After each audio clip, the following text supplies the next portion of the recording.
From economy of occupation to economy of genocide, atau dalam bahasa kita, dari ekonomi pendudukan menuju ekonomi genosida.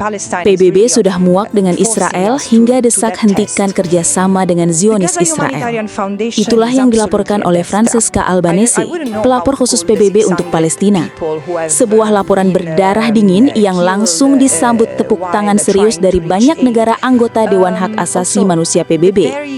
Tapi, ini bukan laporan biasa. Ini dakwaan terbuka terhadap kejahatan negara dan korporasi.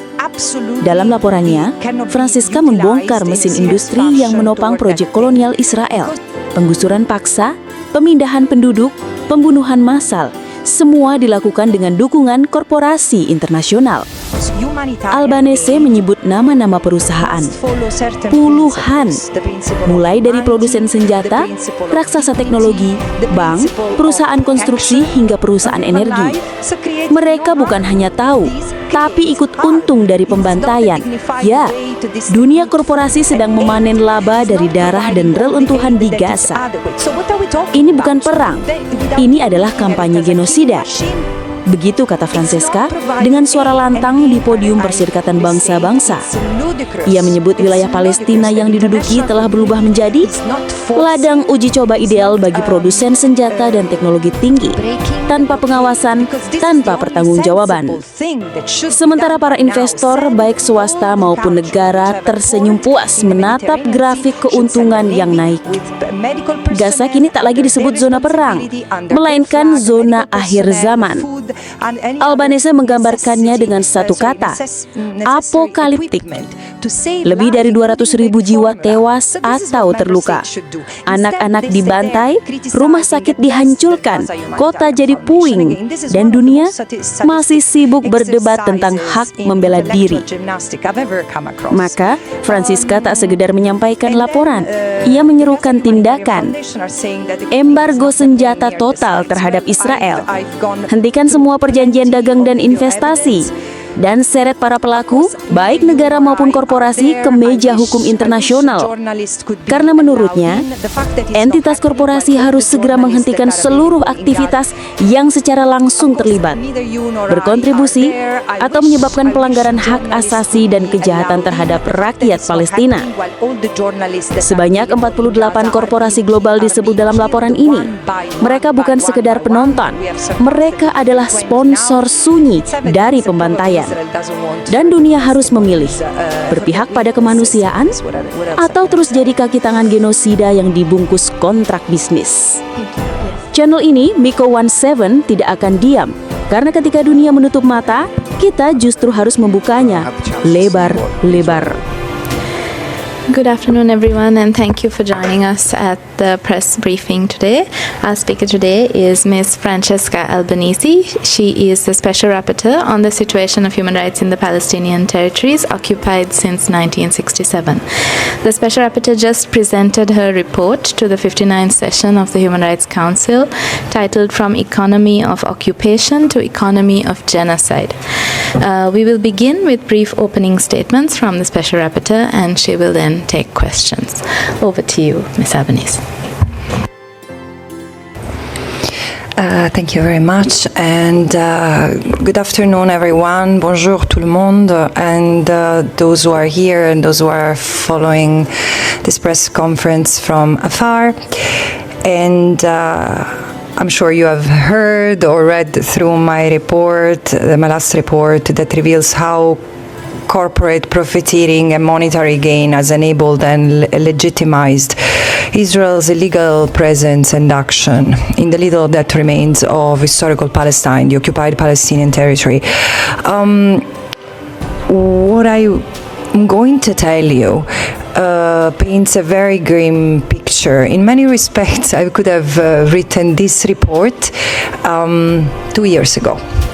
And it would have been a fair exposure of the economy of the occupation, made of two pillars: a pillar of displacement, a pillar of replacement, held together by an ecosystem of enablers, from financial actors to institutional knowledge production actors like universities and even charities. So the system is such that today I say Palestine is a crime scene. And actually, if it were a crime scene, it would have the fingerprints of all of us through what we purchase, which company we choose to insure as an insurer for our car or our home, and the banks where we put our money, the investments we make, and so on and so forth. And even universities where we go, where we teach, of which we are alumni, including those who silence debate around Palestine, claiming that there is not enough balance when denouncing genocide. And by the way, both me and Agnes Calamar, for what concerned the appalling decision of the University of Bern not to host a debate, I mean, we were open to the university to invite any pro-genocide scholar they could find. It's their decision just to silence the debate. However, if the genocide has not stopped, it's not just because there has always been an economy of the occupation. It's because the economy of the occupation has turned into an economy of genocide. And so there have been people and organizations that have profited from the violence, the killing, the maiming, the destruction in Gaza and in other parts of the occupied Palestinian territory, because it's not that the Palestinians in the West Bank and East Jerusalem are having the happiest time of their life as we speak. In the past 20 months, while the Israeli army, and accompanied by settlers, was devastating Palestinian lives and landscapes, the Tel Aviv Stock Exchange soared by 213%, amassing over 220 billion in market gains, including 76.8 billion US dollars in the past month alone. So clearly, for some, genocide is profitable. So what has happened is that the infrastructure that was profiting from the economy of the occupation has transformed and assisted Israel in this evolution.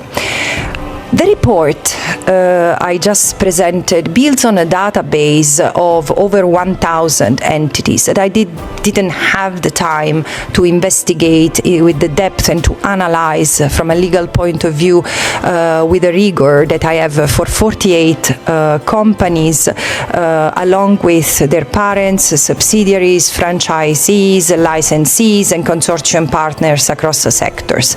However, if you read this report as a list, as another database, which my report doesn't intend it to be, I would have failed. I would fail.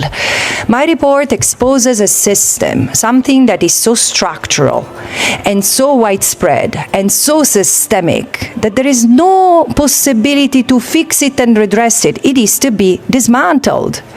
And had businesses and had the corporate sector observed due diligence, had it honored its commitment to do due diligence, even before October 7, 2023, he would have disengaged completely and totally from its entanglement with the Israeli economy.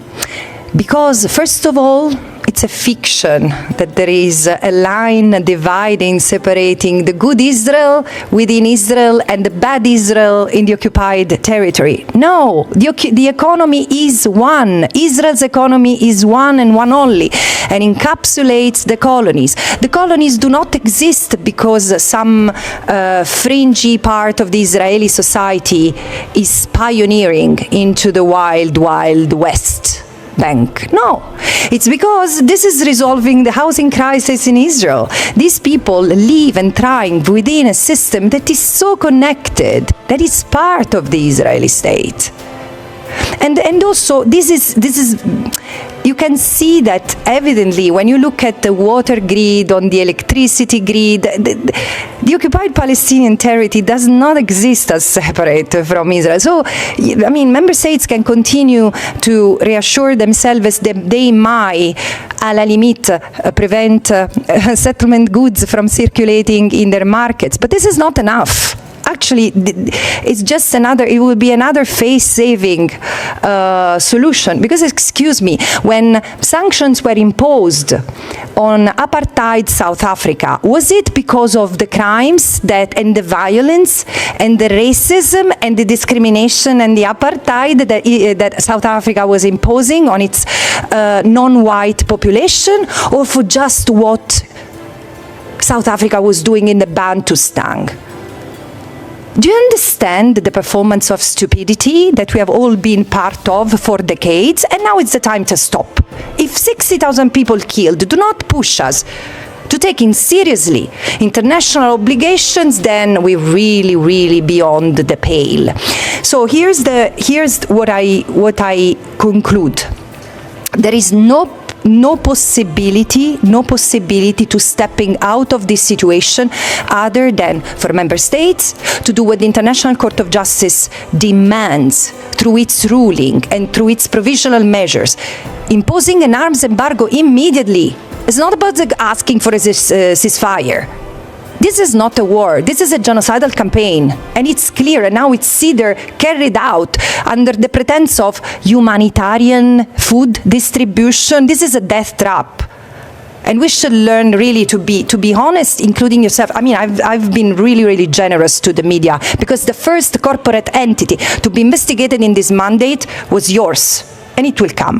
But again, now it's time for an arms embargo, and it's time for businesses to cut ties with Israel. The very fact of engaging in something that concerns and translates into economic gain and profits, it's problematic, lest the companies and their executives are ready to face responsibility and even criminal liability. Thank you.